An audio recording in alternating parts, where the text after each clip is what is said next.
Okay, welcome everybody to the couch surfing event with Warwicks. I'm Liz Fenton and I'm here with my best friend, Lisa Steinke.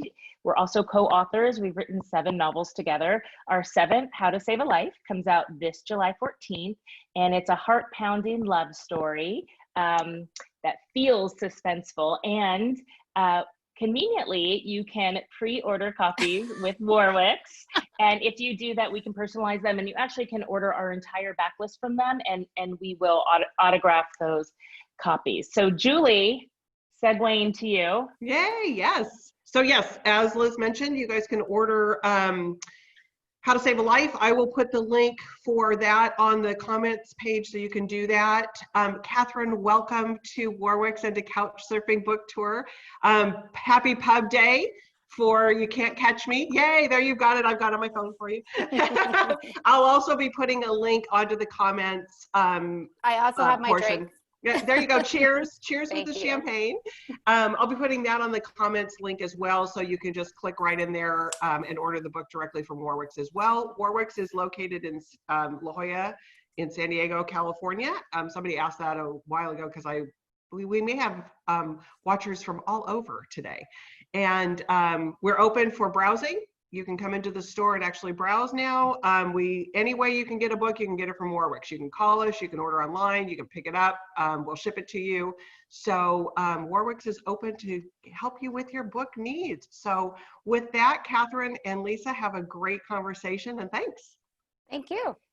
Great. Well, yes, Catherine, happy Pub Day, obviously. Thank you, Lisa. We're so excited. Thank you, Liz. So we adore you. We adored the book. So let's learn a little bit about you. Catherine was born and raised in Montreal, Canada. A graduate of McGill in history and law, Catherine practices law in Montreal. An avid runner and skier, she's the author of numerous bestsellers, I can't talk today, including Hidden, Fractured, The Good Liar, and I'll Never Tell. Her works have been translated into multiple languages. In 2019, I'll Never Tell was a #1 Amazon bestseller, a Globe and Mail and Toronto Star bestseller, and was shortlisted for the Hugh McKinnon Prize for Fiction, and was optioned for a television series by Paramount TV. You Can't Catch Me releases today. Yay! All right, so we have some questions for you. Congratulations on Pub Day, first of all, again. Thank you. Publishers Weekly had this to say about You Can't Catch Me. Readers will marvel at the author's inventiveness as the action builds to a surprise-filled showdown in Jackson, Wyoming. McKenzie knows how to keep the pages turning. What is You Can't Catch Me about? So it's about a woman named Jessica Williams who meets another woman named Jessica Williams in an airport bar. And she leaves on vacation. And when she gets home a week later, all of her money has been stolen. And she realizes it's the other Jessica Williams. And she goes to the police and they refuse to do anything about it. And so she decides to track this woman down, and she finds a series of women with the same name who've all been defrauded by the same person. It's such a unique idea. How did you come up with it? Thank you. 2 different things. So I have a friend who the book is dedicated to, my friend Christy Brown, who has a very common name. And we travel a lot together. I live in Canada, and so we go across the US border, and she started getting stopped at the border because somebody with the same name or a similar name and birthday as her was wanted by the police. And she was clearly not the droid that they were looking for, but we always had to go inside and get questioned and all this stuff. And then, so that sort of stuck with me. And then I met somebody at a book conference in Kentucky who came up to me and asked me what my middle name was. And I was like, why do you want to know that? That's a weird question. And because her name is also Catherine McKenzie, spelled the same way as me, and her middle name turned out to be the same as mine. What? Yeah, oh, that's weird. That's really weird. And we actually kind of look a little alike, that we do not have the same birthday. And so those 2 ideas, I think, were in my head. And then it occurred to me one day, just like authors, sometimes we think about diabolical things you can do with information. And it occurred to me that it would be really easy to steal somebody's money if you had the same name and birthday as them because you have ID. Right. Right. You are them on paper. Right. And so that was my starting premise. Is that how you think of most of your ideas, just being out and about on, you know, doing your life, and then something will happen? Yeah, sometimes it's a long process. So sometimes it's little pieces that I've thought about for years that all coalesce together in an idea. And sometimes it's just one quick thing that will spark an idea. Something will jump into my head. So I've had both of those things happen.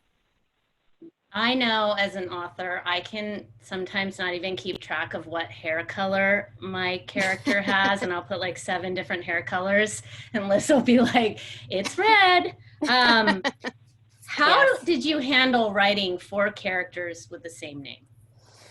Yeah, so I like to challenge myself with every book, but I didn't really think that one through before I started the book. So I had to give everyone a nickname. So the main Jessica is mostly known as Jess, and then there's Jessie, and there's JJ, and so and sometimes I just resort to calling them Jessica 1 and Jessica 2 and Jessica 3 to keep them distinct. So that was definitely a challenge that I don't necessarily recommend. And it was interesting today, actually, the narrator of the book, who's a famous narrator herself, Julia Whelan, did a little piece on the book, and she was being asked about what about narrating for different characters who all have the same name? How do you do that? And she talked about having to really find a distinct voice for each of them. And then they played a clip, and I have not heard the audio yet. And I was like, wow, the main Jessica really doesn't sound like her, because I know her in person and I wouldn't have recognized her voice, which I think is her, you know, an amazing talent, excuse me, to be able to do that. So I think I tried to do that in the writing, was to give them a nickname, but then also make sure that each of them was really, really a distinct person. I had to work extra hard to keep them, particularly when there's 3 or 4 of them in the same scene. Right. I mean, it was just like my brain was like swirling, you know, as I'm reading it, you know, because I'm thinking also, like, how did she pull, you know, she totally pulled this off, but it must have been so complicated. I mean, was it complicated in editing too? Yeah, it was complicated, and I think I broke my copy editor's brain. His comments were like, what is happening? And I think his final letter to me was like, this is the most complicated book that I have ever edited. Well, That's something. sidebar on that, because I wonder if because we have the same publisher, I have a feeling we had the same. That Oh, sounds a little bit like yeah. a copy editor, but we can talk Potentially. about that later. You Yeah. have a comment here from Alyssa Friedland, who's also an Hi, amazing Alyssa. author. I see Paula DeBoard here also, another amazing author. Alyssa's books Yes. are also amazing. She's saying, Catherine, you have an idea minute. Does your brain ever turn off?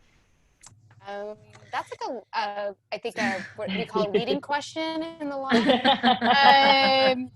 No. No. And as a result, I have what I call useless insomnia. So I can't write, but I can't sleep. It's amazing. I can watch TV and read books. That's what my insomnia is good for. So Useless insomnia. I love useless. it. I mean, all insomnia is useless. Let's be honest. Right. Although sometimes you can really do something with it. I've been waking up at 4 o'clock in the morning, Liz will tell you, and just randomly just thinking of all these ideas. So I will email them to her. So I choose to think of it as Yeah, I productive love That's time. good. You should do you could do 5 a.m. Writers Club. I don't want to do that. That's too committed. For those of you I who don't know love- what that is, there's a hashtag on Twitter, and there's a bunch of writers that actually get up on purpose at 5 a.m. every day and write from 5 to 7, I guess mostly till their kids get up or they have to go to their day job. Lisa's 5 a.m. writing club includes sending me bulleted, very long bulleted emails that I wake up to several mornings a week about what we need to do. But they're always good. It's always good stuff. Nice. And I've come a long way. Did I I say started that? I used to text them, and now I email, so I don't wake her up. So I'm actually making progress. Okay, So enough about us. So how did you come up with the characters? Because they're all going to have the same name. And so what was that like, and how are you going to make them different? So the main character, Jessica 1, and this is actually the first book that I've written in a while that is just one person point of view. I'd really gotten into a lot of different points of view, and I'll Never Tell had 7 points of view, where I feel like I really pushed that as far as possible.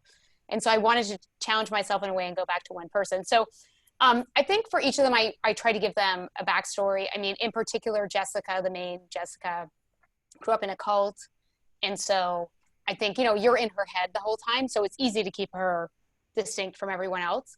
But I tried to work a little bit on the backstory, and including, there was for those of you who know, a Novel B on Facebook that's run by Christy B, who is disabled. And she had actually written on her Facebook page a couple of years ago that it disappointed her that there weren't more disabled characters in literature, and in particular where that wasn't the only reason for them being in the book. So I think maybe she called out Me Before You, which is like, you know, the disability is the engine that drives the book.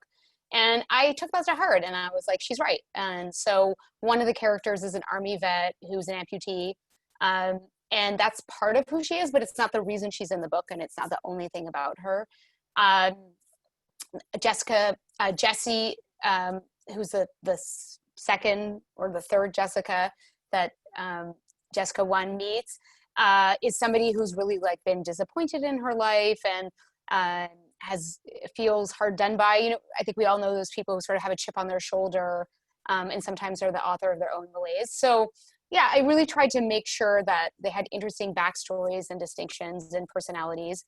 And I think the other writers on this call will know that in your head, you have those sort of distinct voices going on. And so it's a question of listening to that and try and translate that to the page. It's not always successful, but. Well, that makes me curious about your writing process. Did you sit down and kind of map out all these characters and then start writing, or did you have a loose idea about them and then they really developed as you were writing?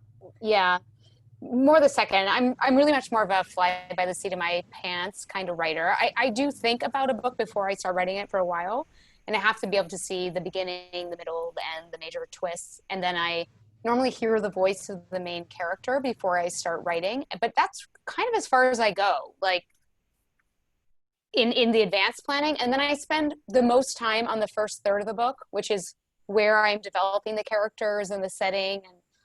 And that's the part that I work the most on. But I like to just sort of see who shows up on the page. So I know I have to get my character from point A to point B. Or in this book, for instance, I wanted the main character to have a love interest, which I haven't done really in a long time. And but I wanted him to play the role that women traditionally play in books, which is as the like supportive help meet of the person. And so I came up with this guy, Liam, who's a private detective, and that's kind of his whole persona is he's a helper. But I don't think I planned that out in advance. I don't have a detailed outline. I did a project with Alyssa, actually, and some other writers where we had to have a detailed outline. And I was like, oh, this is so much easier. The writing goes so quickly, but I've abandoned all of that in my own writing. I just don't have the discipline. I don't know. Do you guys outline? We do a little bit. I'd say we're more pantsers, especially with How to Save a Life. We kind of knew how it was going to. We knew how we thought we wanted it to end, although we're always open to the ending changing, and it did. But we don't like to figure it out too much, because for us, I think the characters really come to life and the story kind of takes us. We don't take the story. Right, Liz? Yep. I think.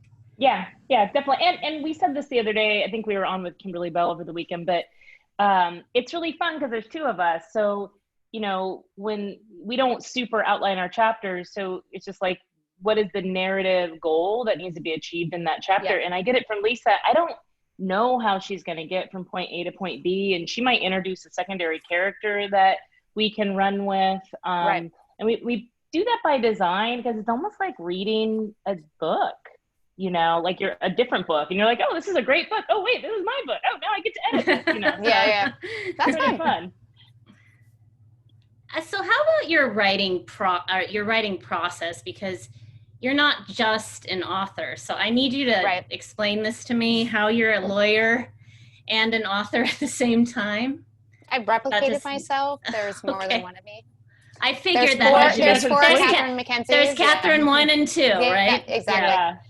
You know what? I'm an organized person, I think. I've also learned to be efficient with my writing time over the years. So during the week, I don't get much writing done, but I'm thinking if I'm going for a run or I'm walking somewhere, or traditionally walking to work, not so much now, but I walk from my bedroom into this room. But yeah, I'm thinking about what needs to happen. And so then when I do my writing time on the weekends, which is normally like 2 sessions, one Saturday morning, one Sunday morning, I've thought about what I'm going to do, and then I execute for a couple of hours and get out hopefully what I need to get out. And other than that, I honestly don't know. It sounds a bit nuts, I know. But yeah, it's just something I've learned. I think in the beginning, honestly, when I first started writing, it was really compulsive almost. I just had all these stories that were really pushing me.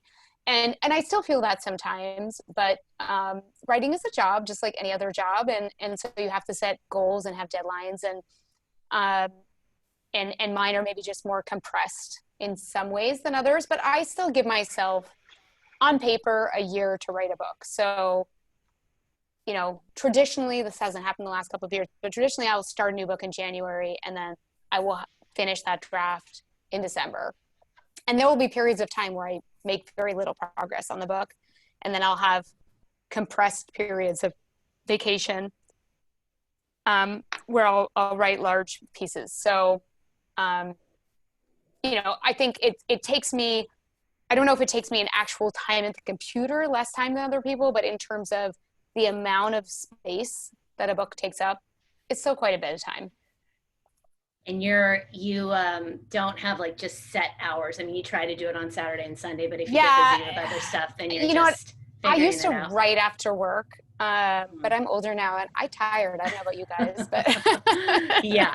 I get home and I'm tired and I don't feel like doing that. So I actually try to do the business side of this business at night on weekdays, and then really try and keep, I am a person who gets like my stuff that I need to get done, I get done in the mornings. So I'll get up on the weekend and then I'll spend that 2 or 3 hours trying to get my words in for that day. And like I said, I think it's my subconscious brain has been working all week on where I need to go. And some days it works and some days it doesn't. You know, we all have days where it's just like, nah, can't do it. Mm-hmm. I think there's a question for you from the group. So Liz. Yeah. And as you were talking, Catherine, I was totally relating. I worked full time up until about 2 years ago, and actually your writing schedule, very, very similar to what think about it all week, execute it as quickly as you can on the weekend. You just kind of do it. So Susan Hoffman has a question. She's wanting to know, how do you let go of your book, i.e. after it's published, do you ever want to change anything? Yeah, so interesting for me. I would mainly say no. So I know a book is done because I'm done with it. When I get to the end, I'm done, and the characters don't really stay with me, and I'm good. And that's how I know the book is done, because I've answered all the questions that were interesting to me about these characters. And I really find it fascinating, people who write series. I don't really, my brain doesn't work that way, even though I enjoy I've enjoyed series. I've read Sue Grafton, for instance, and I liked revisiting the main character of those books over the years. But again, for me, I guess my books are situational, and my characters are in a conflict, and when that conflict is resolved for me, I'm pretty able to move on. I think the one distinction I would make is my first book, Spin, which is about a journalist who follows a celebrity into rehab, had a very long publication process, because I was published first in Canada, and then 2 years later in the States, and then 2 years after that in the UK. And so I kept having to reread this book over and over and over again. And by the time it came out in the UK, 4 years after it had been published in Canada, I was like, I really overused a swear word in this book. And so I did do a search and a search, not replace, but a search and delete for for one particular swear word, and I think I eliminated like 50 times from the book. So so that was like my one like real, I need to rewrite this. But no, I think you have to learn to let go, particularly when you're on this kind of book a year thing like you guys are. You have to let go, because if not, you're never going to finish it, right? And I don't know about you guys, but I just made this comment to Alyssa the other day, but I just turned, next year's book is already written, right? So this is what always happens, is like the next book is written when that book comes out, and I turned it in the first round of edits to my editor, and then I'm like, ugh, now I still have like a line edit and a copy edit and a proofread, and I have to read this book where I know where everything happens already. Yeah. 4 or 5 more times. Yeah. It comes out. Yeah, I think we all get to that point of saturation. And that kind of goes along. There's another question. Sorry, Lisa, go ahead. Sure. That's okay. I had a follow up to it, but go ahead. Go ahead. Are you sure? Yeah. I was just going to ask, and I may already know the answer because of the story that you just told, but do you ever go back later and read a book again, just if it's been years? Do you ever pick it up and I've done it a couple of times. read I'm it? actually rereading Fractured right now because of a possible thing that maybe someday I'll get to talk about. And it's kind of weird. So I wrote that book. It came out in 2016, but that means I wrote it in 2015. And it's really interesting experience because I don't remember everything that happened. Right. Yeah, I'm like that too. That makes me feel better. Okay. Yeah, no. So I'm like, okay, yeah, right. What happens in this book? Because it's kind of important for this thing that I may or may not be doing. And so I'm rereading it, and it's an interesting experience. And I have reread a couple of my books, but not all of them. Right. I mean, I think the further you get away from it, I don't know if anybody's gone and taken a paper they wrote in high school or in college and read it 20 years later. It's kind of like that. It's like, I know my name is on this. Right. Did I really? Yeah. It feels like, you read, you're like, oh, I wrote that. Like, and with us, I'm always like, did I write that or did Lisa write that? I have Right. Then there's that too. Right. That's cool. There's a question I think that relates to this conversation in the audience from Brooke. She says, do you make many revisions to your first draft? I think my thing that I've learned to do is more do the revision in chunks while I'm writing the first draft. So my process right now is really to write the first third of the book and then go back to the beginning and fix things and pull out questions that I've seeded in the book and then write the next third. And then I go back to the beginning and then I reread all 2/3 of the book, and then I write the last third. And even within the first third, often it's more times going back to the beginning. So I think the big structural stuff I often do before I turn in the book. And then, of course, there's definitely editing after that. I mean, that's where the editor's job is to come in and help you make your book better. And I definitely believe in that collaborative process. Professional editors have their readers, but they also have an insight that some readers don't have, and they're bringing questions to the page. And I think good editors what they're doing is they're asking questions, right? They're like, why is this happening? Or I didn't understand this, and sometimes they offer solutions. Usually they don't. And I think, I don't know about you guys, but for me, I'd say I used to say in my first books that I thought that perhaps 50% of the original words that I wrote ended up on the final page. I think it's a higher percentage now because I'm self-editing as I write in a way that I didn't used to do. But for sure, sometimes I'm writing things where I'm like, I'm just writing this and I know it's not going to be in the final book, but I just need to get out of my system. Right. And then I also have my own tick, which is that I sometimes write the same idea 2 or 3 different ways, particularly in my prose. And it's a question of like, which one of these ideas that are exactly the same but expressed differently am I going to keep?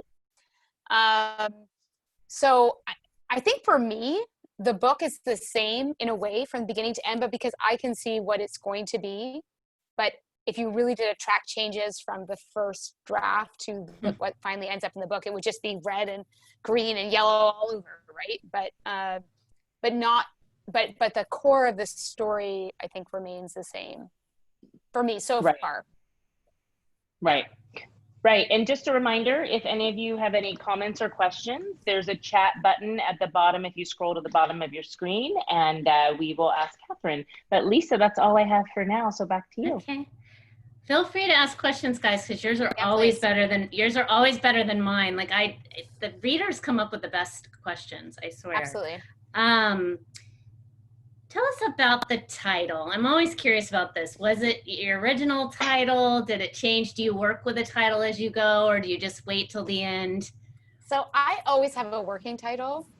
And then for a lot of my books recently, that working title has changed. And I am having complete blank on what the working title of You Can't Catch Me was. Well, that's probably a good thing. That means it probably wasn't as good, right? Maybe? Yeah, Or maybe you're just overcommitted. Wow. I think you told me what it was, and I'm going to try to think of it. I know what it is. It was three-card Molly. Three-card Molly. Yes. Yes. Okay. So there's a card game, three-card Monty. Sorry, my dog's barking. Excuse me. No worries. There's a motif of the card game three-card Monty in the book, and another name for that is three-card Molly. And so that was the working title of the book. Yeah, I just saw Kathleen Carter comment. Yeah. She's in here. I didn't know she was here. Hi, Kathleen. Kathleen's our publicist, and many other people on this call is publicists. That three-card Molly was the working title, and I think they felt like it was too obscure and maybe gave too much away about the book, and so. My last book was called I'll Never Tell, which was kind of like a taunting thing, which was also not the original title of the book. And so I thought I somehow came up with, at some point you start writing down whatever. And I came up with You Can't Catch Me because I thought it was kind of in the same vein. Okay, so you came up with that one too. I did That's come also up with yours. You Can't Catch Me. I did. It was originally rejected because they were worried it was too close to that movie, Catch Me If You Can. Mm-hmm. Mm-hmm. And then I was like, no, guys, come on. It's good. I have a question kind of related to that. And I read You Can't Catch Me several months ago, and I loved it. So I'm asking this, and I think, so there is a time where someone says that a couple times in the book, You Can't Catch Me, right? So here's my question, because we've done this before. Did you add that because of the title, or was that already in? No, I did. Okay. And that's happened other times. So often, I try and have the title resonate in the book, and then now I think I'm at 50% rate of original titles to what title I get to keep in the end. And so I've had to often go back and change things. I might even be worse than that. I think maybe I'm batting like 25% at this point. But anyway, when we changed the title, but it was pretty early on. Thankfully, my publishers are not like last minute. Oh yeah, no, we're not okay with that title, by the way. So I did seed the title in there on purpose. Yeah. There's a question in the audience. Christine is asking, what writers inspire you? I think a lot. You know what? Traditionally, I read a lot of mysteries growing up. So a lot of Agatha Christie and Dick Francis and Rex Stout, really traditional. My parents were big mystery readers, and so that was what was in the house, and I was a voracious reader growing up. And so I grew up reading mysteries. And then I sort of transitioned into more contemporary literature, so big fan of Wally Lamb and Nick Hornby. And I don't know if you guys are watching, I Know This Much Is True, the adaptation, which is like heart-wrenching to watch, but still pretty cool. And I think I've now moved into like really being fans of individual books. So I love The Night Circus by Erin Morgenstern. And I love The Fault in Our Stars.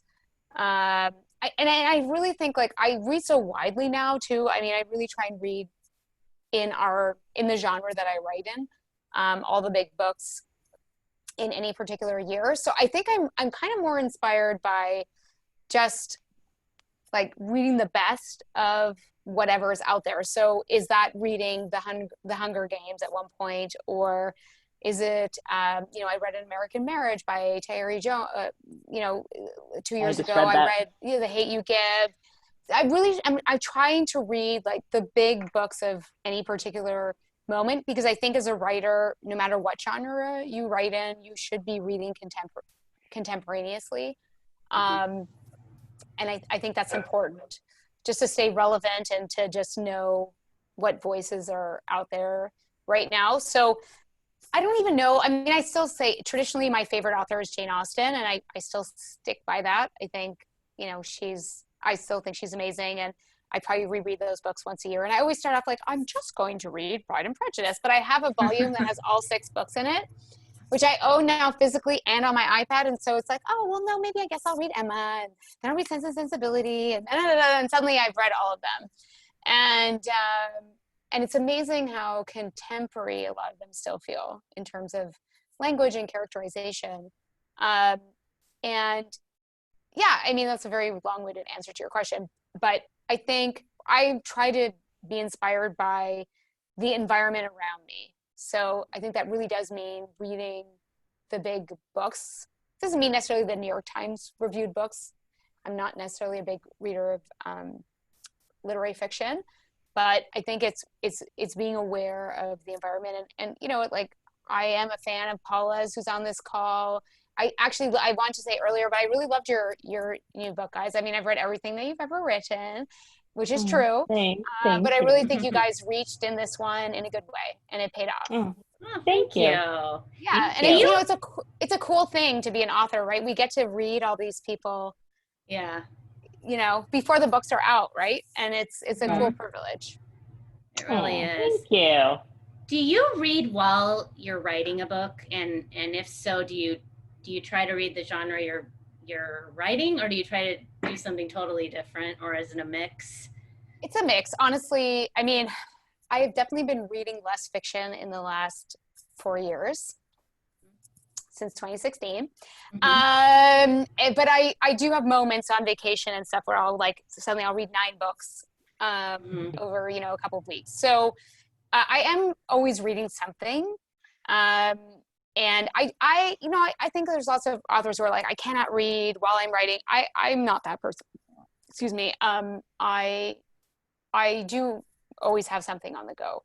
And whether it's what's in my genre or not, it doesn't really matter to me. I found a way to look past being influenced by other people's voices. Though early on, I remember. So I was reading, what's it called? The Time Traveler's Wife. I love that book. It's a great book. But when I was writing Spin, and in an edit, I was like, oh my God, I've lifted a line from the Time Traveler's Wife. And I've subconsciously plagiarized in my life. Anyway, I got it out in edits. It's fine. But in general, I feel like my own voice as a writer is strong enough that I'm not contaminated by other voices. But I can be inspired by them. I was just going to say, but they can also be inspiring for sure. Yes, and reading something that's amazing. Like I read, actually on your recommendation, Liz, I read the 7.5 Deaths of Evelyn Hardcastle. And I mean, just from a plotting perspective, I'm like, oh my God, this book. It's amazing. It's incredible. amazing. I can't believe it's the debut. And I went back after I read it and I was like, I think he got stuff wrong. And I started reading it again and I'm highlighting things where I'm like, such an attorney. Right. You are such a, I was going to say that. You're such a crazy lawyer. person. But that's cool. Find anything? I don't know. I didn't find anything. That's a really intricate book, and we talked about this before, and I think this is why you read it. It was one of the inspirations in a weird way for How to Save a Life. But that book, and I am definitely a plot-driven person, and that's not necessarily a plot-driven book, and so that tells you how good it is I was like, wow. It takes a little bit to get so complex. Like he must, and he actually, I read some interviews with him. I was like, he must have had a crazy wall to keep all this. Like people tell me my books are complex, and I'm like, oh no, this is nuts, you know. It was So, so intricate. yeah. Speaking of inspiration, there's a comment from Paula DeBrod in the audience. She says, first a comment, Catherine, you are an inspiration. Oh, thanks, Um, Paula. and she's curious, how has pandemic life affected your writing? Yeah, I mean, I definitely has. So I still have my day job, and it's been less busy, but that does not mean that I've had more time to write. And I think it's interesting for me. A lot of people have always like, "Oh, why don't you quit your day job?" And one of my stock answers was always like, "I couldn't be at home alone all day. That would drive me crazy." And now here we all are. Um, and it's interesting how sometimes you really do know yourself. I was like, well, if I was home all the time, I would exercise a lot, start making super intricate meals, both of which I have done. You can see my Peloton in the background. And I have been cooking a lot. So it definitely has affected my writing. I think I did learn a lesson from a lot of artists. I think were really sidelined by the election in 2016 and just completely couldn't write for a long time. And some people I think have still not recovered from that. And I had to find a way back then to find a way to keep going. And so I used a bit the tools that I developed then and what that meant was like, I'm going to give into this for a certain period of time, and then I'm going to rein myself back. So I gave myself the space to sort of feel the moment and the weirdness of the time that we're living in right now, which is kind of nuts on many levels and really unimaginable, I think, right? If somebody had projected a moment in the future of this 3 months ago, we would have been like, no, come on, you know? Right. And even if it was happening, I think it happened so quickly, all the shutdowns, and suddenly you're working at home and all the implications of that are still around us every day. And so I gave myself a period of time to feel that. And then I did have to turn in a book. I had a month I got back comments from my editor, and I had to do it. And so that was good. It is easier to be busy than to have like too much time on your hands. So for sure it's impacted me. And for sure now, you know, next year's book that was supposed to have started in January, or the book after next year's book that was supposed to have started in January, I have 7,500 words. It's June. So I need to giddy up on that book. And I have some plans for July, hopefully, to get that going. I may have to start 5 a.m. Writers Club or something. I don't know. I can't get up that early, but I can't do that now. But. What about pub day? Yeah. You're publishing from home. Yeah. What is that like? And I'm asking for a friend. You're asking for a friend? Yeah. So, I mean, I have been through before because I live in Canada, and I've had different pub dates in Canada and the US before. So I've lived through before. My book is coming out in the States, but it's already out in Canada, or it's not out yet. I've been through that, which is what I'm doing now.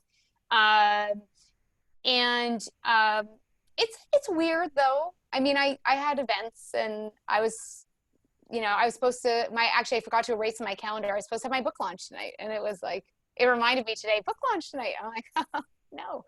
Okay. So yeah. So you have your champagne. What else I do. Are you doing? I am having my own party. Okay, good. Yes. And we're here for you. Thank you. We're here for your party. Yeah, I'm having a different book launch tonight. So it's definitely different. And it's also, I think many authors have said, and I feel bad for anyone whose pub date was last Tuesday. Because obviously, that was a moment where our artists sort of decided like, okay, we're not going to speak today about our stuff to honor Black Lives Matter and to try and be supportive of that movement, which I 100% am behind doing. But I felt bad for the authors too, because, you work for years. Some people, it's their debut. And there's a weird thing that happens. It feels like if your book is not doing well on like the day it comes out, then it's over, and that's it, and it's a failure. And so I definitely feel that. And I'm curious. I mean, I'm curious to see how this book does against other books. And I've kind of resigned myself to, it's okay if it doesn't do as well, or it does differently, or takes longer, or, whatever. It's okay. But at the same time, it's like anything. If you work super hard on something, and I'm really proud of this book. Like I worked really hard at it, and I hope that people enjoy it, and I hope that people find it in the noise. And maybe it can be a hour, well, not an hour, but 4, 5, 10 hours of something to distract you from, you know, what's going on. Which is always the goal, right? Like ultimately we write for ourselves, I hope, and for me, yes, but also I want to entertain people, and I want them to be able to fall into a book like I used to do as a teenager. Somebody would talk to me and I wouldn't even hear them because I would be so lost in the world that I was reading, and I'm always searching for that. So that's what I would hope. That's my hope. Yeah. I think you bring up a good point that, you know, I do think, and I think it's lessening a little bit, but I know, you know, a lot of people don't realize this, but when a book comes out, traditionally, you've got about 6 weeks to get it off the ground. And even, you know, like at Barnes and Noble, they'll send them back, you know, in the past. So there really is that 6-week window of launch. And Julie, I'm sure you could speak to that, but like, you know, sometimes a book will get lucky and take off later, but it's rare. You've got about a 6 to 8 week window to get that sucker off the ground. Well, and I think it's also one of those things that, and you guys and everybody has to keep promoting your own books. I mean, you really have to keep doing that. It's really, especially in these days, it's just, you know, thank goodness for social media in that respect, that you guys can keep, you know, you just have to keep pushing. It's hard. But you do, Julie, but I think also that writers have to let go at a certain point too, because you can get stuck promoting a book endlessly and then you're not writing the next one and you're not. Very true. Very true. So but I think it's one of those that you can't be afraid to, though. I think some authors feel like 100%. they're afraid to, you know, it's like, oh, I'm talking about it too much. And it's like, no, you know, no, you just keep talking. If not the one particular book, just like, hey, you know, this is what I do. This is my business. Yeah. No, and it is a business. Definitely. I think there's a question I saw. Yeah, thank you. Very good, Mom. Thanks, Oh Catherine. my gosh. I'm asleep at the wheel over here. That's fine. Barbara is asking, does the book take place in Jackson? I mean, do you know / realize that it is Jackson as a reader, or I'm assuming she's saying, as you're reading it, do you feel like it's Jackson? So the last third of the book, it takes place in Jackson Hole, Wyoming. I saw today actually that like BookBub email said the whole thing, like that she had grown up in Jackson Hole, and I was like, oh, that's wrong. Okay. Anyway, but yes, it's named that it's in Jackson Hole. Like it's not hidden. I wrote a book that's loosely, well, the town is based, was called Nelson in my book Smoke, and really it was Jackson Hole. But this book, it's named, you know, you're in Jackson Hole, and I'm not hiding that. And I'm a huge fan of Jackson Hole, but maybe not the place to visit this year. Okay. Yep. Okay. Small town.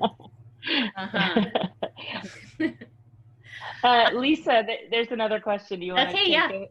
Yeah. Hold on here. I wasn't ready.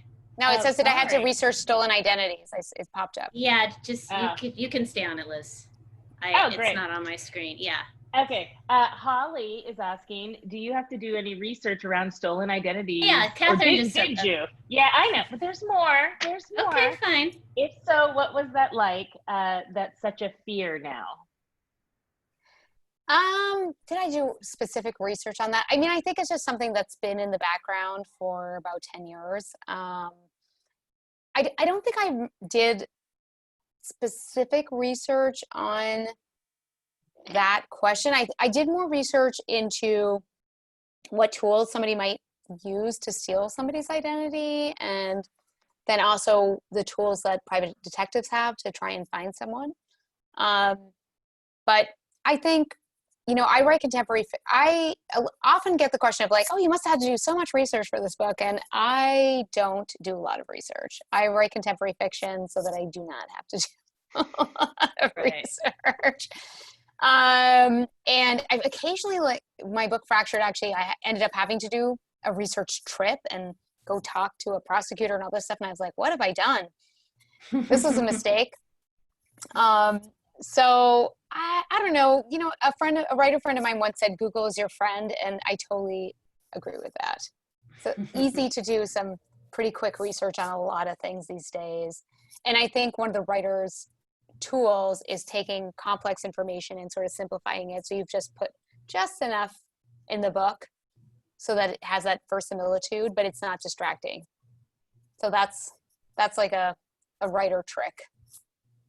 Although if you set your books in exotic locations like we do, then you get an excuse Right. to Smart. travel there. And, Smart. you know, Yes, very Maui smart. for the Good Widow, we had to make sure that we knew how to describe a Mai Tai properly and those kind of things. So I do Some very important recommend that. research on Yes, Mai Tais. our research is hard hitting and very, very important. So, well, I have some fun questions, just kind of, I don't know, I found them online and I thought they could be fun. Do you Google yourself? I have a Google alert that's set up for me once a day. And depressingly, it's a weird combination of people who've done weird things who have similar names to me, stuff that's actually about me, and then illegal copies of my book. Oh yeah, we get those too. Yeah. So I think I must have mine on a very specific setting because I only get them if they're about me and me. Okay. Like you're me. lucky. I just have my name. think And so. actually last night I got one that had more than usual in it, but it did include somebody who had already illegally downloaded You Can't Catch Me the day before it came out. I was like, happy pub day to me. I've been pirated already. Hey, that's how you know you've made it. Yeah, obviously. Here's a question, and then in a few minutes we're going to be transitioning to Hannah McKinnon, who has signed on. Another Canadian. It's Canadian Day. It's Canadian Day. Alyssa's laughing because I always mention when things are Canadian. So. I am a quarter Canadian, by the way. We've never discussed this. Is that a thing? So it is a thing. I am. Okay. I'll explain it sometime. We'll talk offline. I actually didn't know that. I didn't know that. I'll explain it. I don't even know. Oh, Canada. Yes. So this will be our probably our last question. Tori's asking, how might you define a book really taking off in 6 or 8 weeks? A minimal number of sales reviews. Very curious. We've opened a can of worms here. That's a can of worms. I think it depends on who you're published by, to be honest. It can mean a ranking on Amazon. It can be in a certain number of copies. It can mean being a USA Today bestseller. It could be the Holy Grail, the New York Times bestseller, which is still on my to-do list someday. I mean, I think it's you know what, the book business. I don't know if anyone was following that like publishing paid me hashtag on Twitter the other day. The book business is a very strange business where nobody really knows what other people are getting paid or how many copies of their books are sold. And even that hashtag, which was revealing in lots of ways, no surprise, men get paid more than women, and people of color get paid less than white people. Shocker. But a lot of people just really don't get paid well at all. And so I think for me, I do have certain sales goals and review goals in my head, but I just had to adjust all that down today. But I think that's a good segue into, if you've enjoyed this talk, there are copies of my book for sale at Warwick's. Yes. Really super nice to host this. Thank you so much. And also, be a friend to an author, leave a review on Amazon, Goodreads. These are super important things. Maybe they shouldn't be, but they are. So. And that is a great segue. Really quick, tell us where we can find you on social media. Yeah. So I am on Facebook as Catherine McKenzie Author. I am on Twitter at CMcKenzie1. I'm just going to warn you, it's a mix of political tweets and books. And on Instagram, you can see my photos that nobody cares about the cooking that I'm doing during the pandemic, Catherine McKenzie Author, and then book photos. And that's where I am on social media. I don't do TikTok. thankfully. Someone's asking where to find you on Peloton. Oh, on Peloton. Oh, I want oh my that God. information too. Oh, I what want is your my name username? too. I think I'm CMCK on Peloton, but I'm not 100% sure. CMCK. I'm not Yeah, sure. we have to Maybe, have a Peloton conversation too. We I had no idea. And I've become addicted over quarantine. So I actually have an Echelon, which is in like Mhm. some kind of trademark war with Peloton because of their name. So we'll still accept you. yeah, but I use Okay. the app. I love that it almost rhymes with pellet, like schmeleton, I know, right? but it's Well, like that's- echelon. It's fine. That cracks me up. So you guys can find, we're going to transition to Hannah in a minute, but you can find us at Lisa and Liz on Instagram, on Facebook at Liz Fenton and Lisa Steinke, at Twitter at Liz and Lisa. And Julie, why don't you let everybody know how they can buy books from you guys? Again, yes. So we put in the link how to buy Catherine. First, I wanted to say one thing that you said, which was really true. Yep, you can catch me. You can't catch me. In this pandemic, it seems that everybody is either reading the classics or page turners, and you've created a great page turner for everybody to read. Oh, thank you. Buy that up at the link, and you can also get Liz and Lisa's book there too. And Hannah, I'm going to do my I'll just do my welcome to Hannah right now, so then you don't have to. I'm unmuting you, Hannah. I'm unmuting you. So Okay. FYI, there you So go. Hi, I'll just do my little bit about Hannah so that we don't have to go back and forth. This is the first time that we're kind of transitioning to another author. So thank you all for sticking with us and doing this. This is going to be really fun today. So Hannah, welcome. And you can buy Hannah's book, The View. Do you have a copy of it too, Hannah? I do. There you go. There you go. There we are. And so The View from Here. And I'll be putting that link up as well, so you can buy that from Warwick's. You can order from Warwick's online. You can stop by the store. We're actually open for business. Like I said earlier, any way you can get a book, you can get it from Warwick. So email us, call us. You can come pick it up. We'll ship it to you. So thank you for your support of independent bookstores. We need support now more than ever too. So we're all in this. That, like the saying goes, we are all in this together. Yeah. I just wanted to say one thing before I left. So I have actually confused Hannah Robert McKinnon with Hannah Mary McKinnon, who has a very similar name, and the MCKs are all in this together. And I said that you were Canadian, but I think I'm wrong because I was confusing you. That happened to me in my research today too. I had that happen, so we're gonna probably have to talk about that now. You guys should do events together, though. I mean, your names are so similar. And you all both had books coming out within the same couple it was months, a very confusing experience. Anyway, for me congratulations, Hannah. Yes. I'm gonna hand this off to you. Thank you. Happy All right. Love Day. Catherine, thanks for a great talk. Thanks for having Thank you, me. Catherine. Okay. And I'm muting you. Sorry, I love you, but you're getting muted. So we hope you'll all stay with us for the next hour. I'm gonna go ahead and introduce Hannah. Hannah, welcome. We're so excited to have you here. Hannah's first two novels for young adults were the critically acclaimed Franny Parker and the Properties of Water. Hannah then I told you I can't talk today. Her debut novel, The Lake Season, was published by Emily Bessler Books and Atria Simon & Schuster. It was featured by CNN, Cosmo, and InStyle magazine as a best summer read. Since, Hannah has published a new summer title each year, including the critically acclaimed Mystic Summer, The Summer House, and Sailing Lessons. Her latest title, The View from Here, released on June 2nd. So welcome, Hannah.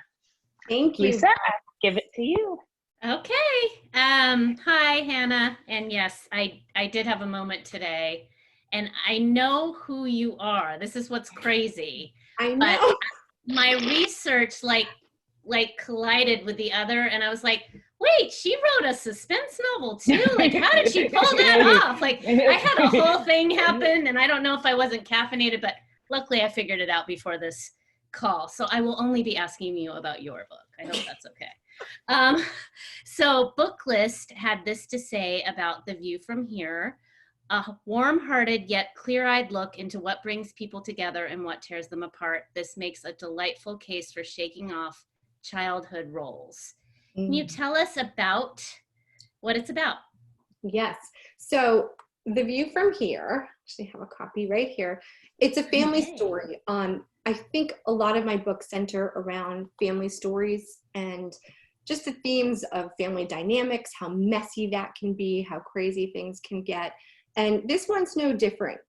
This one takes place on the lake shore of a Connecticut lake, and it's in a fictional town called Lenox, but it shares some things in common with my town where I live in Sherman, Connecticut.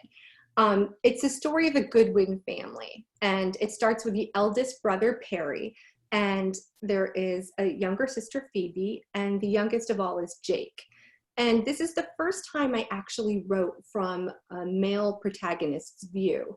I do switch character viewpoints all throughout the book, which is something I've done for my last several novels.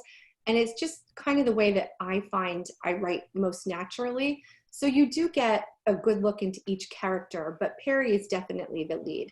And he is an entertainment industry risk analyst. So he's absolutely no fun. He's like the last guy you want to go on vacation with, because as the kids are running up the sand dunes, he's going to give you all the stats and figures on sand avalanches, which I actually researched and is a thing.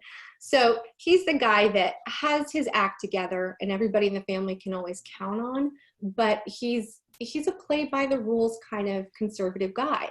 At the other end of the spectrum is his youngest brother, Jake. And Jake he's much more wanderlust. He's adventurous. He's very open-minded. He plays by no rules. And the story starts in the opening chapter with Perry when they're celebrating their grandmother's 97th birthday. And Jake shows up late, and he shows up with a mystery person on his arm, who is Olivia Cosette, who is someone very new to the family and who becomes a very divisive force, though completely unintentionally, over the course of the summer. Wow. Yeah. Liz, I have questions, but Liz wants to explain kind of what's going on to the new people. To the people who just popped on, we're in the second hour of the Couch Surfing book tour with Warwick's. I've been admitting several people in. So really quick, I just want to tell you guys how you can participate. You're all on mute, but down on the bottom, there's a chat feature. You can scroll over. You can ask questions in the chat. You can make comments. If you want to ask a question yourself, you can be asked, taken off mute. We'll take people off mute one by one if that's what you'd like to do. And please participate. We'd love to hear from you. And back to you, Lisa. Okay. Well, you mentioned that it's the first time you've written from a male point of view. What was that like for you? We just did that as well for How to Save a Life, and I'm curious what that was like for you. It's interesting, it wasn't a decision that I arrived at purposefully. When I first started writing The View from Here, it was about 2 summers ago. And I was thinking about a family that was very tight-knit, traditional New England family. And I was thinking about an outside force, something that would come in and shake them up for the summer. And I just couldn't escape this elder brother, Perry Goodwin. And I knew right away his name was Perry. I knew that he was extremely uptight and rigid, and he was the kind of person I would not be friends with, likely, but he just has such a big heart. And his intentions are so golden and so true. He has this very strong moral compass. So he's likable, as flawed as he is. And I just found myself empathizing with him. So he actually came to me pretty early on in the writing process, and he took over quite quickly. So at that point, I didn't really have a choice. I felt like, my books are really character driven. So I felt like he kind of took the reins and started steering the story for me. And then the other characters came in after him. Originally, I thought that Phoebe, the middle child, was going to be the main protagonist. And, poor middle child, she's totally the middle child in the book too. Even in the book. How do your books are very character driven. So how do you plan out your characters? Do you do those exercises where you figure out what music they listen to and all of that detail? Or do you kind of just figure them out as you go along? Yeah. Oh God, no. I wish I could. I wish I were much more organized in the way I piece them together. For me, it starts as it did with this book with Perry, and then it kind of circles out from there. So I'll sketch a few chapters and do rough drafts, and then I don't do organizers or outlines. And in fact, the book I'm working on right now is the first time I've ever done an outline. So that's entirely new to me and very different for me in my process. But with this one, I got about probably 50 or 60 pages in. And then I wrote everybody down on Post-it notes. And I have this big board across my office, which I'm in right now. And it's currently covered with the kids' school stuff, which stopped in March. But behind it are all my Post-its. And I just kind of organize and lay it out. So each character gets a different color Post-it. And each chapter gets a different color code. And I'm just constantly shuffling things like cards. And I think it's because I'm a very visual person. And for me, that's how I best operate. That sounds pretty organized to me, though. I mean, that sounds like you've got it kind of figured out. Because I was going to ask you, how are you keeping track of all of these people if you don't have a system? But it sounds like you have a system. Yeah, I think it becomes more organized once I get going. It's a hot mess until those first 100 pages. Aren't they all? Oh my gosh, yes. So, there's a lot of backtracking and swapping around. I remember at one point I looked at the board and we're talking about poor Phoebe, the middle child. I had given her the color green. And the entire board was Perry's red and Jake is blue. And there was like 2 greens. And I got to the end of the book and I thought, oh my gosh, my editor's going to have a fit. I got to go back and put some more Phoebe in there. So it helps me see where there are gaps. Yeah, that's a good system for that. That's like, I think I'm visual too. So I can imagine like having it, up on the wall. Are you going to make us do this now? Are you going to make us do? I was thinking because I looked up at my wall. I have a dry erase board and I've been like writing and it's been feeling very good to me. Like I can just look up and see. And so maybe we are going to. Wheels. Girl, I saw the wheels turning. I can see your square. I can see your square talking. And I'm like, now we're going to have to do that. I always like to take, what would be good for me is just remembering eye color and hair color and age and those types of things that as we're writing, because we don't do any of this. We just really kind of loosely know who our people are and loosely kind of know how our book's going to go. But it would be nice to have those reminders just for efficiency, just so you don't have to go back through afterward and like fix it like I always do. Well, it's so funny you say that, not to segue, but so this is the book I'm working on now, and I have kept notes because I can't remember who is what age, where they're from, what they look like, and I'm finally starting to outline and put it together now, and it's not my favorite way to go about it, but I'm finding that I am writing so much more quickly, and it's coming together, and it's a very crisp first draft. What I'm doing right now is usually what I hand in on like my 5th or 6th draft. So why are you doing this? But and then we'll go back to talking about your book that just came out. But why are you doing an outline this time when you never have before? Because I have a deadline June 15th. Oh, okay. Yes, I thought there might be something like that involved. You're like, it's so much crisper and cleaner and quicker. It's like, well, because it has to be, girl. It has to be. Well, so your covers, they all scream summer. So like when a reader walks in a bookstore, they're going to automatically know it's a Hannah McKinnon novel. So what is your involvement in planning the covers? Oh, that's a great question. So this is my first book, which I think came out when your girl's first book came out. Did you guys come out in 2015? We came out, so I wanted to talk to you about that because I have a little story about that, but our second book came out that year. Okay, yes, sorry. And we crossed paths on some lists and things. We did, which is I feel like I know you two already. It's so funny how well, I'll let Liz tell you really quick. I think she's got she has the prop ready, but it was our first time in a magazine, and we were in Cosmo, and when I was on your website today, I said that looks like that we were in it, so I called Liz. I said, "Do you still have a copy of this?" And so, and I Liz, said, you're "Is it the you're same?" muted, Liz. Oh, Okay, and it's I gotta yeah, you've tell been you. mute. You've been muted. Well, Sorry. sorry. So I she gotta still tell had you. a copy. Yeah, There's our book, right? yeah, And Yes. then your book is right It there. It's a yeah. And it's you were a debut. I mean, you like came out of the gates. That was so awesome for you. But yeah, that was like exciting. I think that's the same one because we were so so excited. So anyway, that's just a little side. Yes, a little side thing. But I please love that. tell us what you're gonna say. Oh, I cut so you what I off. was going to say is the first cover, it's kind of, I don't know if you can see, it's very watercolory. It's a photograph, but they did a lot of artistic work on it, and it came out kind of looking like a painting.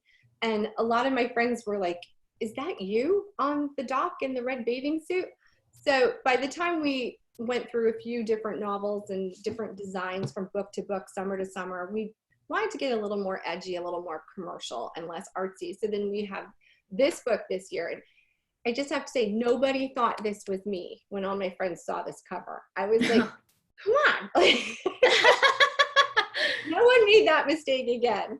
But Right. with this one, we actually had a completely different cover. I'm wondering, oh, here it is. I don't know if you had a chance to see this. This is the view from here. You know what? I did get that. I got that Did you? version, I believe. I remember that. This was You're the on mute art- again. that's I know. That's what I have. You have it, yes. Yes.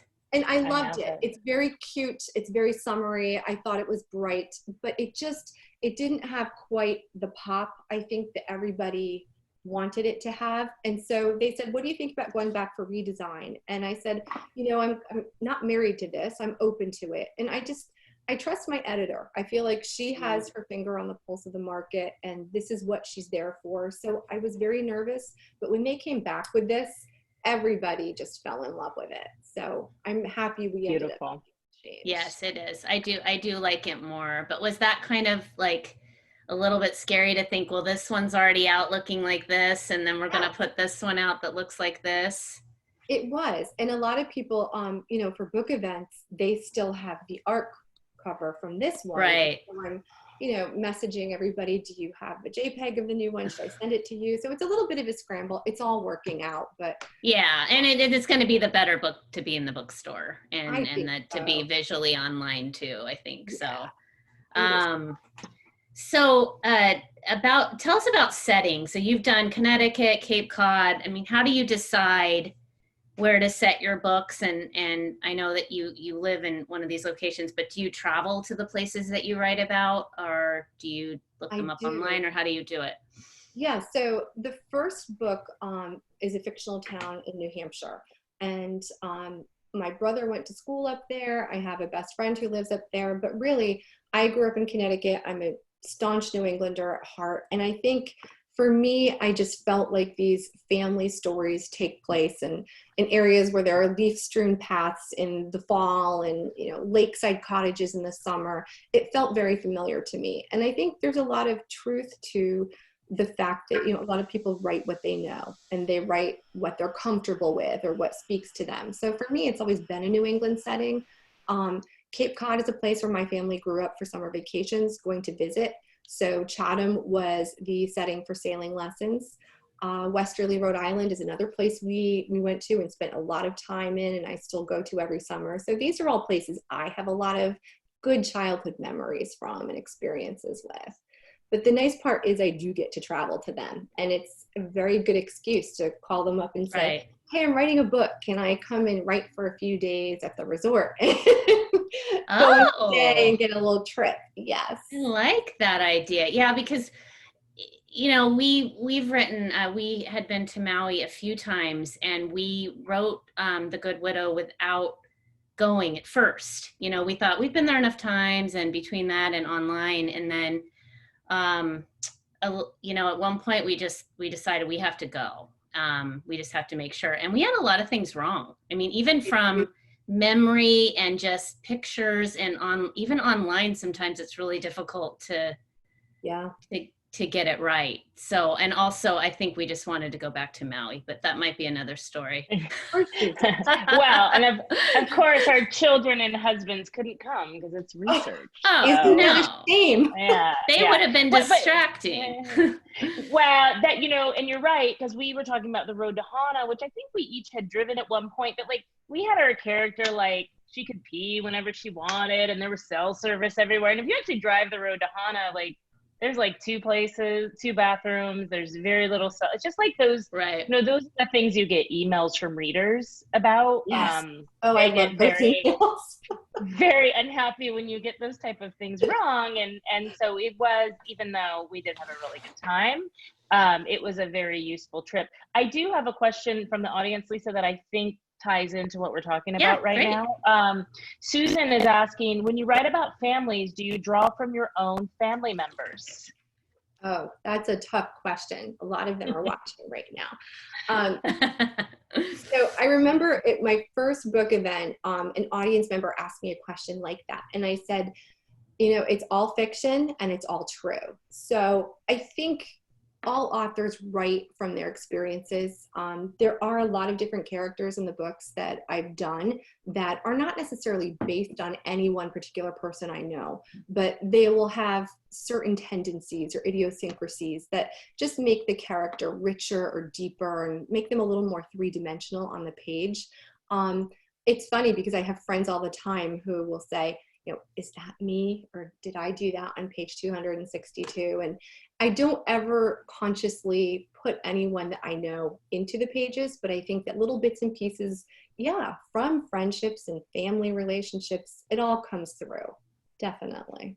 And here's a kind of a follow-up question that's in here too from Holly. In your book specifically, how does the setting lend itself to the story? That's a great question, because I feel like in my novels, the setting actually becomes a character. It's somewhat of a background character. I always like to think of it as a safety net, because you put so much work into crafting a sense of being there. And from a lot of my readers, aside from the emails where they're suggesting that you may have made an error or there's a correction on the spot, a lot of them love the fact that these are recognizable places that they too have been to, or that they can go and visit with their family. And I think it's important to do those places justice and bring them to life as accurately as you can. Awesome. Yeah, That's all I have of this end. Yeah, go ahead. Totally agree, though. Totally agree. You said I can go again, or you have another question? Sorry. No, it's Oh, all I'm you. up. Okay. Yeah. So on Amazon, you know, the thing comes up like people who bought your book also bought this book. Yes. So they said Elin Hildebrand and Emily Giffen. And in fact, am I saying that right? Elin or Ellen? I think it's Ellen. Ellen chose your book as one of her summer book picks. What authors in your genre do you read, and who influence you? Yeah, I love Ellen Hildebrand. I mean, she's kind of the queen of summer. My mother and I share her books every year when they come out. And now she does the winter books and the Christmas books as well. So she's producing 2 books a year. She's just an incredible workhorse. So she's a big summer one. Mary Kay Andrews is fantastic.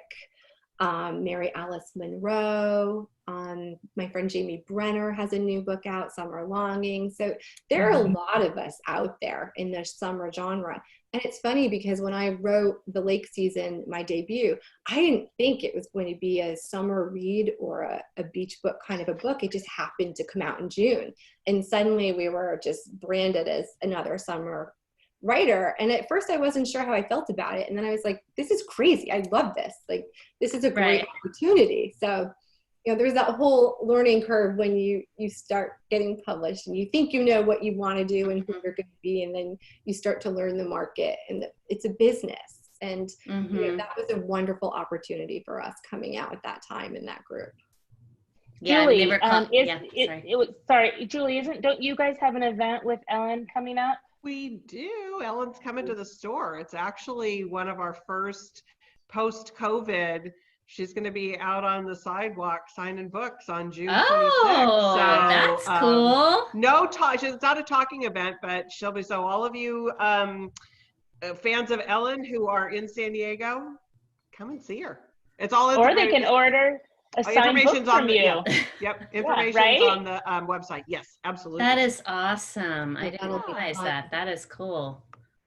Maybe that'll be And kind of the new way we're going to do this at first. So that's right, Julie. I mean, it yeah, we're Yeah. testing the waters. We're gonna test it with you Yeah. guys too in July. We're gonna figure Right. out how to maybe get some people in the store with you guys. So we're all figuring out this Yeah. new world that we're living in with we trying to sure get books out are. and how to raise all of your voices and get you guys out Yes. there and expose. Yeah, because this yeah. Right. publishing at this time is it's hard under any Yeah. circumstances. It's so true. This is tough. Yeah. I mean, and just on that note, Hannah, what has it been like for you to go, to publish during this? You just published last week, right? Yeah. Yeah. And so what was that like to, publish from home, so to speak? It was tough. I'll be honest, I came out on June 2nd, and that was, Blackout Tuesday. So that was a really difficult day. And, we're going through such dark, difficult days as a country. So publishing a book that day, for me, it was hard because it felt kind of superficial. You don't want to celebrate anything. There's so much out there going on that's so much more important. And I was heartbroken. Family and friends are heartbroken. So it felt very strange to be promoting a book. I did black out on my Instagram account. I thought about doing it on my Facebook, and I talked to some of my team, and we were like, look, we picked this day a year ago, and this is your work, and it's okay to put it out there. And hopefully it brings people some solace, maybe an escape or some peace of mind. Give everybody a little bit of a break, something positive. So I hope that was it. But it was hard. I kind of put a disclaimer on all my announcements. Yeah. Yeah. That had to have been, and hopefully we're now moving upward and in a more positive direction. I really have hope. But your books, There's a comment. There's a comment here for readers, especially in these times. Good novels are the bright spot in our days. That's right. from Amy. That's what I was going to say. It's like your books are going to be the perfect escape. I think people, are still, I know here, like the beaches are open. And so people they're going again, and they're on the beach and they're reading. And for a while they were open, but you could only walk, but now you can sit. So, people are kind of, I think, getting a little bit back to, the idea of summer, and that's books. That's beach reads, that's books. So I do think that this one will be perfect for anyone looking for an escape, for sure. You told us, so on Twitter, I just have to ask, under your description, you have many things, but chicken lady, I need to understand what that means. Just for my own sense of, what does that mean? Well, yes, it's been a long few months in social isolation here. So we've spent a lot of time with the family. I have 2 daughters, I'm a single mom, 2 daughters, a teenager and a middle schooler. And we have rescue dogs, we have a hamster, and we have a small flock of backyard chickens that the girls raised from chicks years and years ago. And we're down to 3 chickens at this point. They all have names, and they're right in the backyard by the garden, and we collect fresh eggs, and it's very cute. It's a lifetime commitment. So now that the girls are older, I am kind of the chicken lady. So As someone who went through a chicken phase over here, I live in a more rural area. You did? Oh, yeah. I had 3 of them. Oh, yeah. Yeah. From babies, but they live at my neighbors. They live at my neighbors now. I have like 5 rescue dogs, but it just wasn't. They're sweet and they're so friendly. She was excited and she actually puts them on her Instagram all the time. So I feel like I still get to see them. They're the only red ones she has. So she takes selfies with them. They're living their best life, like 2 doors down. So I had to chicken sit once. for me, those girls, they were hungry. hungry in the morning, and they let me know. So that was interesting. And she has like a farm over there basically, and so it was chickens, and I feel like there might have been a hamster, and then all the dogs, and you know, it's like a full-time job to There's a lot going on. pet sit. Yeah, it was fun. Yeah. I would check Yeah. the little thing to see if there's an egg. Oh my Yeah, God. I love she it. said, you're a good house sitter. There's a question from the audience. She's saying, love your books. Would you ever consider writing a sequel or a trilogy? I get asked that question with some frequency. I'm not opposed to it. I haven't felt at this point yet that any one book was kind of left, you know, with things that weren't fully wrapped up. So I did love the Summer House family, the Merrill family. That was the one that took place in Westerly, Rhode Island. And that's the one I've gotten most of those kinds of questions about. So who knows? I think anything's possible in the future, but at this time, I don't have any plans to do that. I earlier had a question, and we kind of got to talking about something else, so I wanted to go back to it because I'm just curious how you came up with the idea, and how you, for The View from Here, and how you come up with your ideas in general. Yeah, so The View from Here was a little bit different for me. I wanted to include a teenage girl, which I had done in my other book, The Summer House, 2 books ago. And aside from that, most of my novels have focused on families with grown adult family members, and they kind of revert to their younger selves. But in this particular novel, I have a teenage daughter. It is very up close and personal what they are going through at this age. And if you have any doubt, they let you know. So I just felt that I had a lot of good material to work with. And so she became, you know, someone that I wanted to honor her journey in this particular teenage character. So for me, I needed to have someone that anchored her, because in the novel, she makes some very bad choices.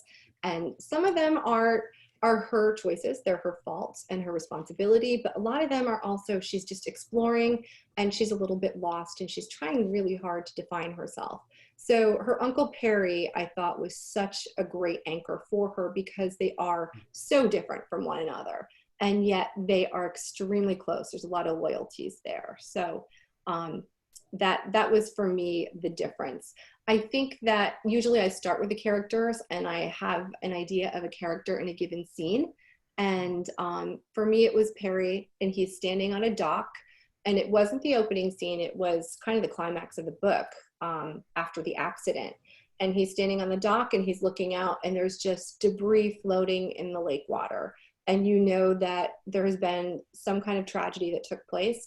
I didn't know at the time who was on the boat. I didn't know what happened to any of those family members who were out that day on the lake. But I knew that it was going to be something that would really change the course of the family, not just for that summer, but quite permanently, in their roles and their loyalties to one another. So then I went back to the beginning, and I thought, okay, what brings these people together? And I started with the grandmother's 97th birthday party and worked up to that accident.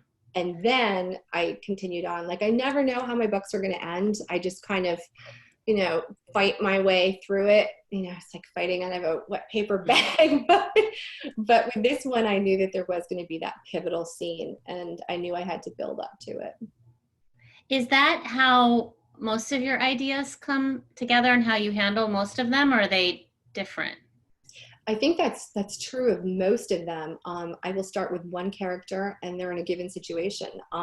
With my first book ever, my children's book, Franny Parker, I knew that there was a little girl, and she had an Oklahoma accent. She was standing in a field, and she's watching a blue Ford pickup truck drive into the neighbor's lane. It was a previously abandoned house. And she sees a teenage boy get out with his mother. And I knew that there was some secret that they had, and something that was coming, that was going to bring big change to Franny's family with their arrival. And that was pretty much all I knew. So I guess that is how a lot of my stories start, just with an idea, just a small seed. I always find it interesting and to hear about how other authors come up with their ideas. And on that note, because you mentioned your first book, why did you make the transition from children YA to commercial fiction? What was that decision like? That was a really big decision for me. I think the honest answer is I always wanted to write adult novels, and I don't think I had the courage to try to do that in the beginning. I was an elementary school teacher for about 10 years, and my focus was on literature and reading. So I just naturally was immersed in children's literature every single day. And there was so much great literature out there, especially YA and middle grade fiction. And I was reading Because of Winn-Dixie by Kate DiCamillo, who you ladies might be familiar with. And it was such a touching book. And I remember being in class one day and looking up and seeing that half the class was crying, and the bell had rang for lunch and nobody was getting up out of their seats. And I was kind of playing with children's picture books in the background at the time and submitting and getting rejection after rejection after rejection. And I thought, well, why don't I just try a novel? Because it just felt so familiar to me, and I loved the idea of it. And I went from going on maternity leave that year as a fourth grade teacher, and I was home for 4 months with my older daughter. And I thought, well, I have 4 months. And I wrote my first 2 novels during that time, during maternity leave. Wow. Oh, I don't think I brushed my teeth for like any of those 4 months. That's pretty crazy. It was crazy. It was completely nuts. But she would nap when they're little. They sleep a lot. And she would nap, and I would write during those times. And then by the end of that year, I had my first agent in LA. And I had a book deal with Macmillan by that fall. So I just didn't go back to teaching. That's awesome. That What a great journey. We've got a couple questions from the audience. John is asking, you mentioned having a teenage daughter. Does that interfere with your writing process at all? Are you able to keep her out of your office, especially with the distance learning we've all been going through? I'm curious to hear your answer because I have 2 teenagers. So I want to know. Full disclosure, if this is the John I'm thinking of, I think this is my fiance. I thought that was a little personal and specific, and I thought that's odd. Okay, that makes more sense now. Yes. So there's a little background story here. So like 15 minutes before we started tonight, my younger daughter was in the office gaming on my desktop computer, and then she decided she wanted to sharpen a pencil, so she unplugged the desktop. And it had to reboot and update. So for 20 minutes, I was like, I'm going to miss it. So yes, sometimes having the kids, home for distance learning, it's a huge challenge. We are limping through the end of the school year. And one of them has a huge essay due, and the big joke in the family is, am I going to finish my deadline, or is she going to write her essay? Because both of us are limping at the moment. Yeah, I've been sharing my office with my kids, and we have these Zooms several days a week, and we've got other meetings and stuff, and we're writing, and my 15-year-old spilled a whole orange Thai tea over my whole desk, and then she didn't say anything, and then he didn't really clean it up, and I keep finding all this orange stuff everywhere. Like every day I found more orange stuff. I know. I didn't even tell you, Lisa. I knew it would upset you. But so my kids are done with school. They were done last week, and I quickly cleaned my office head to toe, and now they're not allowed in here anymore. So that's kind of where I'm at with it. I think that's the direction we headed in about 25 minutes ago here in Connecticut. Yeah. The Thai tea gate 2020 was really the last straw for me. But we've got some other questions here. Marva she has 2 questions, and I'm going to throw them both to you now, and because they're both pretty short. What or who inspires you to write your characters? And then she's also asking if you have any plans to write any more YA novels. Yes. So characters, it's funny. I think they come from from everyday circumstances. I remember being in the grocery store one day watching a young mother, and she had a baby in the stroller, she had a baby in the cart, everyone was crying, everything's falling out of the cart, and I just looked at her, and she actually gave me a little bit of an inkling of who Olivia Cosette is in the novel now, the single mother who has a daughter with selective mutism. It could be a conversation I overhear on the street. You know, being home right now for all this time, it could be family and friends, something that we discuss in conversation, something we wonder about. A lot of times it's things that I worry about, like as a mother or, you know, as a partner, like your worst fears, like what if this happened? How would you handle it? And I think I really just like writing about ordinary, everyday people that are faced with kind of extraordinary circumstances. As to the YA, yeah, I do think about that a lot. I've been doing a book a year for the last several years. So it's something I have to figure out how to manage my time better. And I'm hoping with this new outlining business I'm playing around with, that might make my writing more efficient and give me the opportunity to do that. That would be, well, it sounds very efficient. I guess it sounds like we're going to be trying it out too. So I'll let you know. I'll send you photos of the board. No, really don't send her anything. Please do not send it. Please do not send it to her, please. Although I can do it and you don't necessarily have to. That's the beauty. I can have my own little process over here, and then you can just be calling me to say, what is that character's name again? And I'll just say, Bob Jones. It's right here on the wall. Yeah. We both know that you'll do it, and then you'll just keep asking me until I have my own whiteboard at my house. So I think we both know how this plays out. Lisa, why don't we have time for Amy saying, does the puppy interfere? Never mind the teenager. Oh boy, yes, this is someone else I know. Yes, so we adopted a new rescue last November, and he is the cutest, sweetest dog ever, and he's the worst dog we've ever owned. So there have been a few setbacks with puppy training and other behavioral issues that we are currently addressing. I feel like you and I have a lot in common, girl. You guys bad do. dogs, messy teenagers. Like I feel like everywhere. we talk. It's a hot Yeah. Yeah. If you're ever out on this coast, it sounds like we need to have a cocktail together. Yeah. Lisa, we've got time for one more question.